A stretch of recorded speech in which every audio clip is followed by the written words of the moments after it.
Donc voilà un exercice que je vous demande de faire. Identifiez toutes les activités et toutes les tâches que vous faites au quotidien de façon mécanique.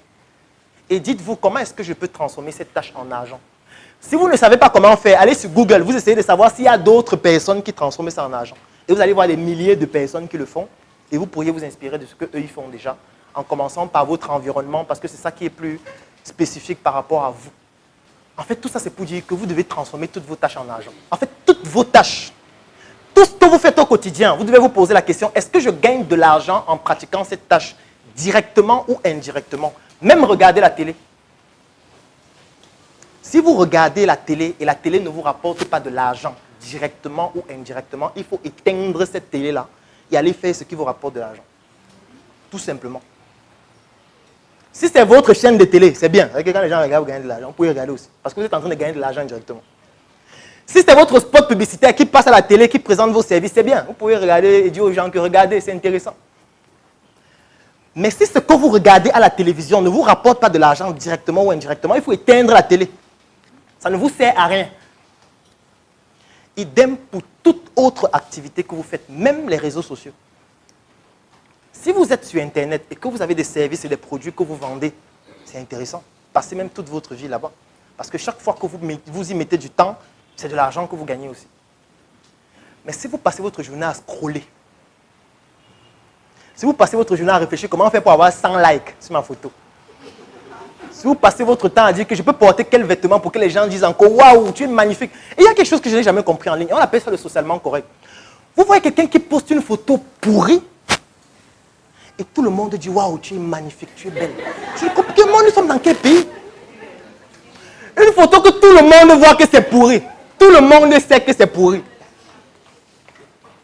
Mais bizarrement, dans tous les commentaires, les gens disent « Oh, c'est magnifique, c'est très beau, vraiment, tu es mignonne aujourd'hui ». Tu n'es pas mignonne, va chercher l'argent, améliore les photos, fais de bons shootings. Lave-toi. C'est de ça qu'il s'agit.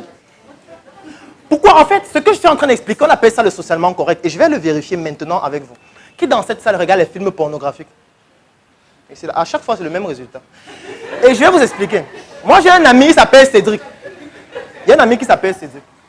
Il vend les DVD porno. Chaque jour, le stock finit.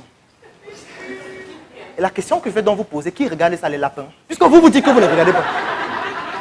Qui regarde alors? Pendant le coronavirus, il y a un site internet dont son trafic s'est multiplié pratiquement par 1000.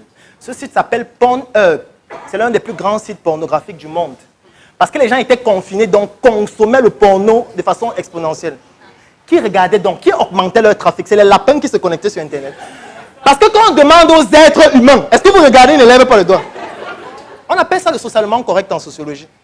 Donc si vous basez de ces réponses pour dire que non, le porno n'est pas intéressant, mais vous vous trompez. Les gens regardent ça de façon compulsive. Et ils ne vont jamais dire en public que je regarde. Ils sont très peu à l'assumer en public. C'est de ça qu'il s'agit. Donc ne voyez pas vos copines qui vous disent que tu es jolie, tu es mignonne, ton sac il est beau, machin, en général. Il faut tout comprendre le contraire. En général. Parce que les gens qui donnent réellement leur avis objectif, c'est quand ils vous insultent. Les vrais avis objectifs, c'est quand on vous insulte. C'est quand quelqu'un vous dit ce que tu fais là, je n'apprécie pas. Il raconte des bêtises. La personne dit exactement ce qu'il ressent. Il exprime sa frustration. Et maintenant, c'est à vous de voir si sa frustration est pertinente ou pas. Que bon, ok, moi, il m'en fout de ta frustration. Toi, tu n'es même pas d'abord parmi ma base de données de clients. Tu ne fais pas partie de mon segment de marché. Moi, il m'intéresse uniquement mon segment. C'est de ça qu'il s'agit. Parce que tu ne peux pas vendre un sac de 100 000. Une fille qui n'arrive pas à se brosser les dents le matin vient dire que c'est cher. Et toi, tu dis que ouais, tu as alors combien? Elle ne peut pas d'abord se brosser les dents. Elle n'est pas dans ton segment. Donc, tu ne dois pas t'intéresser à ce qu'elle dit. Elle ne fait pas partie de ton segment. Donc, tout ce que tu as fait, c'est de la bloquer. Il ne faut même pas débattre en ligne. C'est inutile.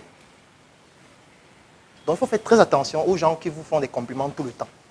Très attention. Il y a des gens qui vous complimentent pour que vous puissiez crever. Il y a des gens qui vous insultent pour sauver votre vie.